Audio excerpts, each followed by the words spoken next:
మనం బయట ఉన్న అపిరియన్స్ చూడొద్దు, అంటే బయట ఉన్న ఫిగర్ మనం చూడొద్దు, కానీ లోపల ఉన్న ఆత్మీయత మనం చూడాలి.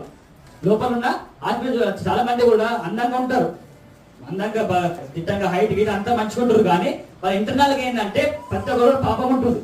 సో అట్లనే మనం అట్లనే కూడా అందరికి తెలిసిన ఒక చెట్టు ఉంటుంది కదా, చెట్టు తెలుసు కదా, జిల్లేడు చెట్టు తెలుసా? జిల్లేడు తెలుసు కదా. ఆ చూడడానికి ఎంత మంచిగా ఉంటుంది, ఆ చూడడానికి ఎంత అందంగా అనిపిస్తుంది, గ్రీన్ కలర్ గా ఉంటుంది, వైట్ అండ్ గ్రీన్ గా చాలా మంచిగా అనిపిస్తుంది. కానీ దానికి ఏంటి, ఆ చెట్టు మొత్తం కూడా పాయిజనే, ఆ చెట్టు మొత్తం కూడా విషపే, కానీ చూడడానికి మాత్రం చాలా అందంగా ఉంటుంది. అలాగే మనుషుల మనము కూడా చూడడానికి చాలా అందంగా ఆకర్షణీయంగా ఉంటాము, కానీ మన లోపల ఎంత పాపం ఉందో ఎవరు తెలియదు.